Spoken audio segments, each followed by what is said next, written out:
मुनियों की परंपरा से जुड़ी हुई ये धरती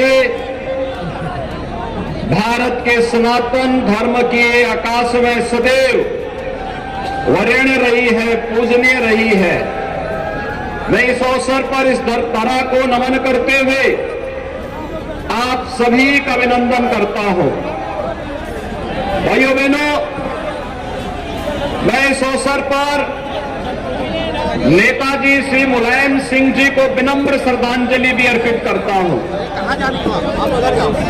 उन्हें इसलिए भी श्रद्धांजलि अर्पित करता हूं क्योंकि उन्होंने 2019 में ही, आपको याद होगा, नेताजी का दिल्ली में संसद का वह ऐतिहासिक भाषण, जब उन्होंने देश की संसद में कहा था कि 2019 के लोकसभा चुनाव के बाद जो भी चुनाव होंगे, चुनाव के पहले उन्होंने कह दिया था कि तो आएगी तो भाजपा ही। और आज नेताजी के ही आशीर्वाद का परिणाम था कि आजमगढ़ और रामपुर जैसे समाजवादी पार्टी के परंपरागत दुर्ग को ध्वस्त करते हुए भारतीय जनता पार्टी के प्रत्याशी भारी बहुमत से दोनों लोकसभा सीटों पर परचम लहरा करके आज से 3 महीने पहले विजयी हुए थे। और इसलिए एक बार फिर से सर्वे नेताजी का सपना साकार होने जा रहा है, जो उन्होंने कहा था कि जीतेगी तो भाजपा ही। और वही भाजपा के लिए आपसे अपील करने के लिए मैं आज फिर से एक बार इस करहल विधानसभा क्षेत्र मैनपुरी में आपके बीच आया हूं। भाइयों बहनों, मैनपुरी अपनी पौराणिक और ऐतिहासिक परंपरा के लिए जग विख्यात रही है और इसीलिए इसकी इस पहचान को फिर से आप सबके सामने रखने के लिए आज फिर मैं आपके बीच आया हूं।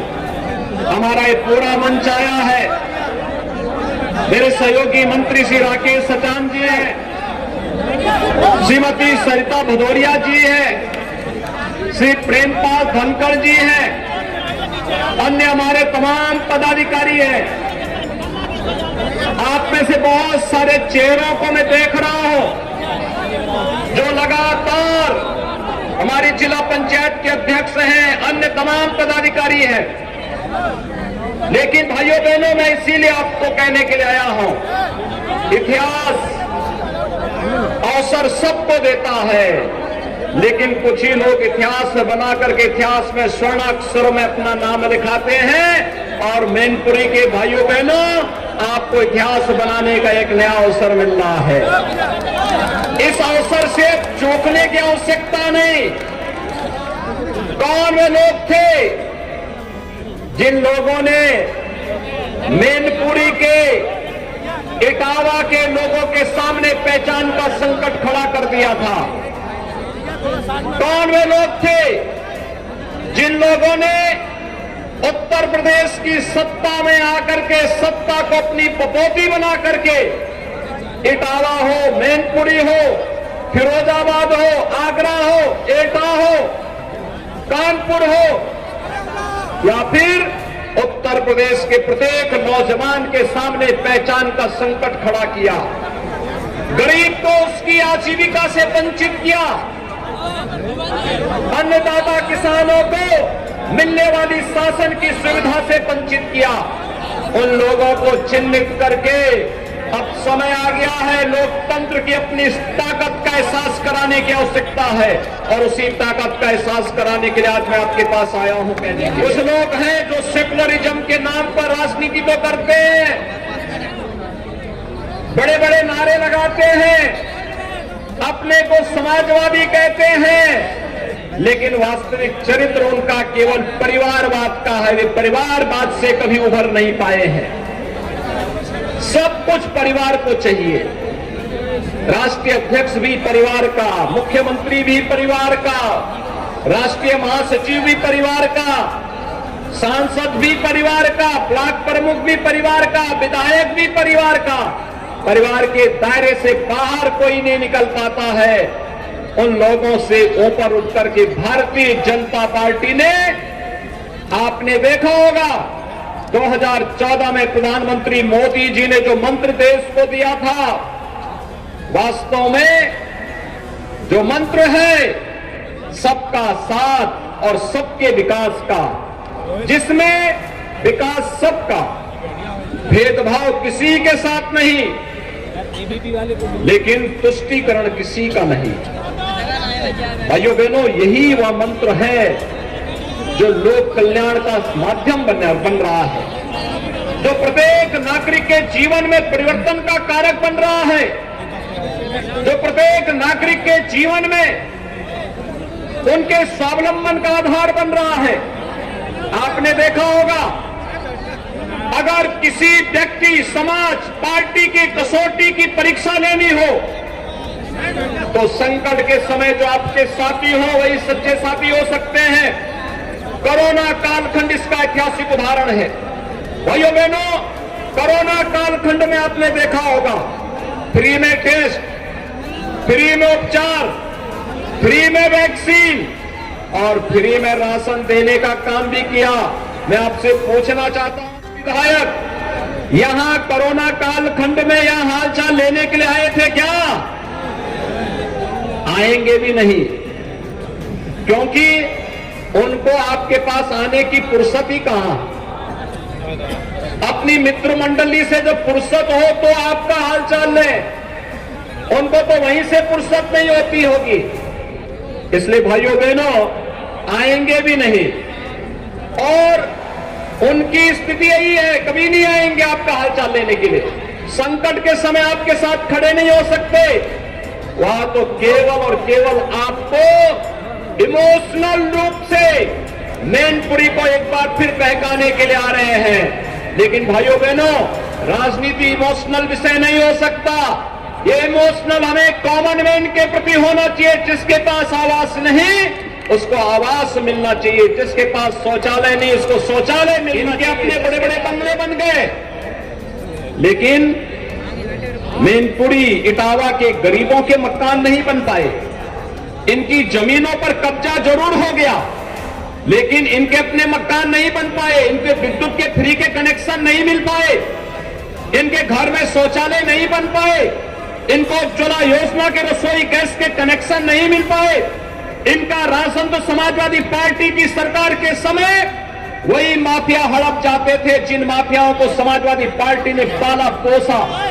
लेकिन भाइयों बहनों, आज मैं कह सकता हूं, प्रधानमंत्री मोदी जी के आने के बाद हर गरीब को बिना भेदभाव के आवास की सुविधा उपलब्ध हो रही है।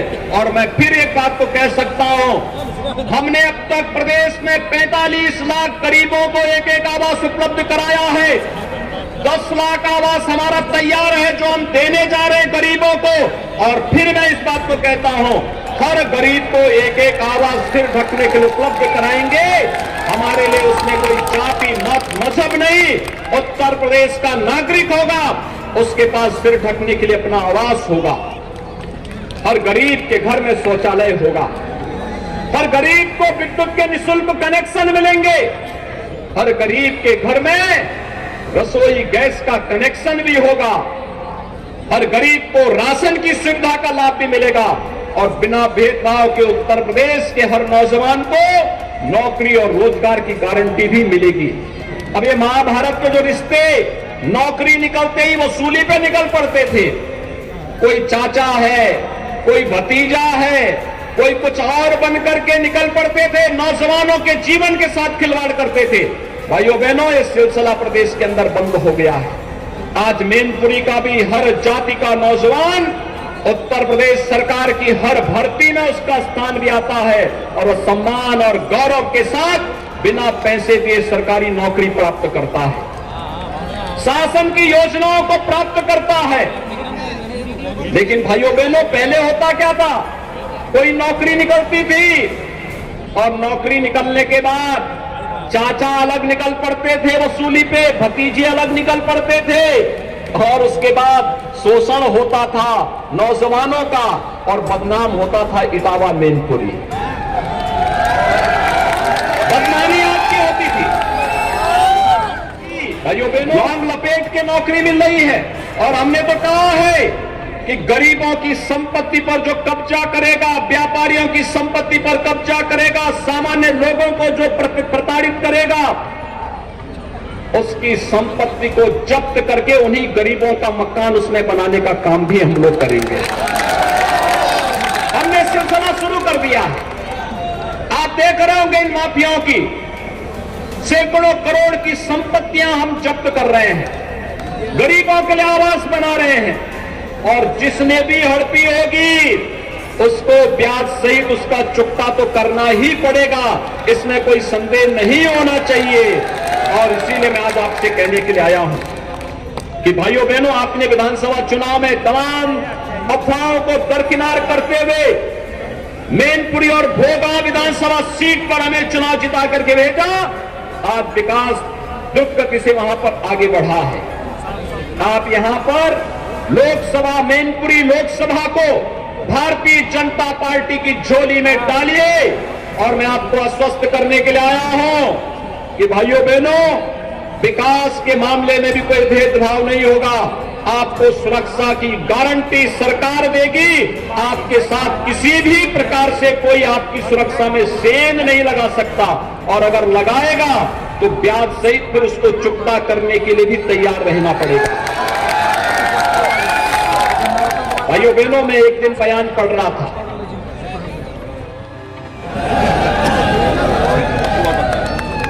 उनकी स्थिति तो पेंडुलम जैसी हो गई है। पेंडुलम आपने देखा होगा ना, बेचारे को पिछली बार देखा कितना बेइज्जत करके भेजा था, कुर्सी तक नहीं मिली, कुर्सी के हैंडल में बैठना पड़ा था, और फिर उनको वही चीज याद आ जाती, कभी कभी उनको याद आता है। भाइयों बहनों, जीवन में पेंडुलम कभी नहीं बनना चाहिए, पेंडुलम का कोई लक्ष्य नहीं होता है। आजकल एक अंतर्राष्ट्रीय स्तर पर फुटबॉल का टूर्नामेंट हो रहा है, फीफा का। फुटबॉल की तरह जब भी व्यक्ति घूमता है, एक किक मारता है, दूसरा दूसरी तरफ से मारता है, उस बेचारे की स्थिति नाचने की होती है। कुछ लोग फुटबॉल बन गए हैं, उनकी कोई गति ही नहीं है। फुटबॉल बनने से बचना होगा। बहुत स्पष्टता के साथ सम्मान और स्वाभिमान के लिए कार्य करना होगा। ये सम्मान और स्वाभिमान मैनपुरी का, यहां के विकास का, यहां के गरीबों का, यहां के किसानों का, यहां के नौजवानों का, और इसी सम्मान और स्वाभिमान की रक्षा करने के लिए भारतीय जनता पार्टी ने श्री रघुराज सिंह साक्य जैसे कार्यकर्ता को अपने बीच में सांसद पद के प्रत्याशी की नहीं, कोई मत और मजहब का भेद नहीं, हर कार्यकर्ता हर पद पर जा सकता है। आपने देखा होगा, हमारे दो क्षेत्रीय अध्यक्ष हैं, प्रदेश महामंत्री हैं, प्रदेश उपाध्यक्ष हैं, प्रदेश सरकार के मंत्री हैं, कोई भी एक परिवार का नहीं, लेकिन अलग अलग परिवार, अलग अलग जाति के होने के बावजूद हम भाजपा परिवार के एक हिस्से हैं। कोई भी अपने को अलग नहीं करता है, और उसी भाजपा परिवार में मैनपुरी को मिलाने के लिए आज मैं आया हूं। यहां पर भेदभाव किसी के साथ नहीं, यहां तो सबका साथ, सबके विकास का भाव होता है। कल भाइयों बहनों में अयोध्या में था, अयोध्या में भगवान राम का भव्य मंदिर का निर्माण हो रहा है, बहुत भव्य मंदिर निर्माण हो रहा है। वहां के विकास कार्यों को देख करके मन आनंदित हो रहा था। बड़ी भव्यता के साथ अयोध्या में राम मंदिर का निर्माण हो रहा है, और साथ साथ अयोध्या के विकास को 30,000 करोड़ रुपए की परियोजनाएं डबल इंजन सरकार की आज अयोध्या के अंदर क्रियान्वित हो रही है। विकास की प्रक्रिया आपके क्षेत्र में भी आगे बढ़ेगी, और इसके लिए अच्छे जनप्रतिनिधि चुनने की आवश्यकता है, अच्छे लोगों को चुनने की आवश्यकता है, अवसरवादियों को नहीं,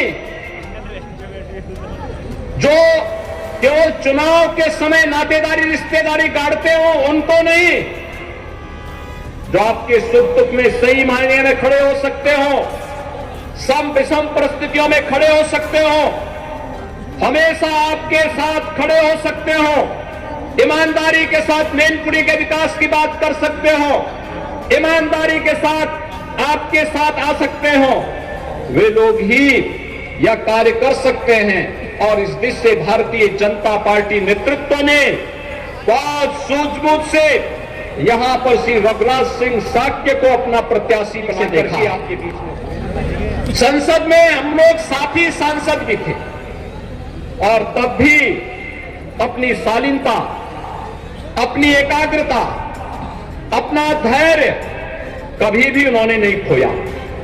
पूरी ईमानदारी के साथ अपने क्षेत्र के विकास के लिए, अपने नागरिकों के हितों के लिए वे कार्य करते रहे। आपने देखा होगा लगातार वे आपके बीच में हैं और आज बीजेपी परिवार में वे शामिल हुए।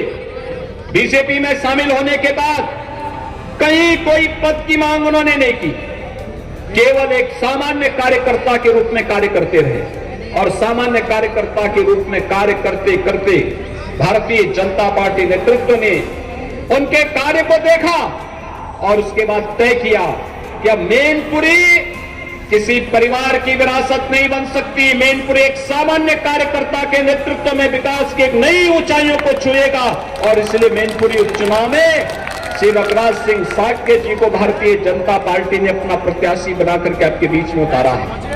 भाइयों बहनों, मैं आपको केवल आपको इस बात के लिए आश्वस्त कर सकता हूं, मैनपुरी विधानसभा और भोगांव विधानसभा ने विश्वास किया। आज वहां पर विकास की नई योजनाओं को लेकर के हमारे दोनों विधायक श्री जयवीर सिंह जी, श्री रामनरेश अग्निहोत्री जी वहां पर कार्य कर रहे हैं। इटावा से श्रीमती सरिता भदौरिया जी कार्य कर रही हैं। लेकिन भाइयों बहनों, बाकी विकास की योजनाओं के बारे में बताने वाला, वहां के नागरिकों की समस्याओं का समाधान करने वाला वहां भी तो होना चाहिए। और इस दिशा से अगर मैनपुरी से भारतीय जनता पार्टी उपचुनाव में जीतती है तो भाइयों बहनों, विकास की इतनी योजनाएं यहां के आम नागरिक के हित को ध्यान में रख करके सामने आएंगी, उसकी कोई कल्पना ही नहीं कर पाया होगा।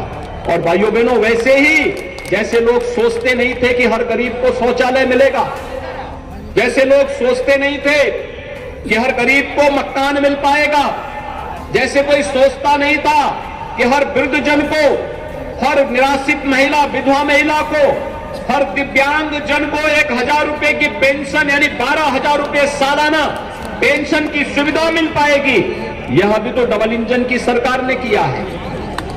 अगर इन समाजवादियों का बस चलता, इन गरीबों के पेंशन भी लोग हड़प जाते, ये भी हड़प जाते, गरीबों का राशन हड़प जाते। लेकिन भाइयों बहनों, आज तो हम 15 करोड़ गरीबों को प्रदेश में राशन की सुविधा उपलब्ध करवा रहे हैं। 15 करोड़ गरीबों को रोजगार की नई संभावनाएं आगे बढ़ रही हैं, नई नौकरियां लग रही हैं, सुरक्षा का एक बेहतर माहौल प्रदेश में हुआ है। जो पेशेवर खनन माफिया, भू माफिया कभी इटावा और मैनपुरी में हावी होकर के गरीबों की संपत्तियों पर, व्यापारियों की संपत्तियों पर कब्जा करते थे, आज उन भू माफियाओं को भी मालूम है अब ये संपत्ति कब्जा करेंगे तो जो अभी कब्जा कर रहे हैं तो जाएगा ही जाएगा, बाप दादों की कमाई भी चली जाएगी है। अब ये नया उत्तर प्रदेश है, ये नया उत्तर प्रदेश कानून पर विश्वास करता है। हर गरीब, हर किसान, हर नौजवान, हर बहन बेटी की सुरक्षा और उनके सम्मान और स्वावलंबन की ओर उन्हें अग्रसर करने के लिए प्रतिबद्ध तरीके से कार्य करता है। अराजकता न बर्दाश्त करता है और न अराजक तत्वों को ही बर्दाश्त करता है। आज दंगा मुक्त प्रदेश इस बात की गवाही देता है। आज प्रदेश में कानून व्यवस्था की बेहतर स्थिति इस बात को प्रमाणित करता है। और इसलिए भाइयों बहनों, मैं आज आप सबका आह्वान करने के लिए आया हूं। आप सभी क्या भारतीय जनता पार्टी के प्रत्याशी रघुराज सिंह साक्य जी के समर्थन में कमल चुनाव चिन्ह पर वोट देंगे? सभी लोग सहमत हैं? मैं आश्वस्त होकर के जाऊं, बूथ संभालेंगे, बिना भय के वातावरण में बूथ संभालेंगे, एक एक वोट कमल चुनाव चिन्ह पर जाएगा, तो एक एक बूथ में एक एक मतदाता से अपील करनी होगी, करेंगे, सभी लोग करेंगे, भाजपा को भारी बहुमत से विजयी बनाएंगे, कमल ही कमल मैनपुरी में दिखाई देगा, ये आश्वस्त करते हैं। तो भाइयों बहनों, मैं भी आपको इस बात के लिए आश्वस्त करता हूं, आपकी सुरक्षा, मैनपुरी के विकास और समृद्धि का दायित्व भी हम लोग अपने हाथों में लेकर के यहां के एक एक नागरिक को सुरक्षा प्रदान करेंगे। आप सबसे मेरी अपील है, श्री रघुराज सिंह साक्य को कमल चुनाव चिन्ह पर जब मतगणना होगी तो कमल ही कमल हर बूथ पर खिलना चाहिए। आप सहमत हैं? मेरे साथ भी बोलेंगे, भारत माता की, भारत माता की, भारत माता की जय श्री। अब मैं अपने यशस्वी मुख्यमंत्री परम आदरणीय योगी आदित्यनाथ जी का हार्दिक अभिनंदन करते हुए उनका हार्दिक आभार व्यक्त करना चाहता हूं। साथ में मंचासीन हमारे सभी सम्मानित मंत्रीगण, सभी सम्मानित पदाधिकारीगण,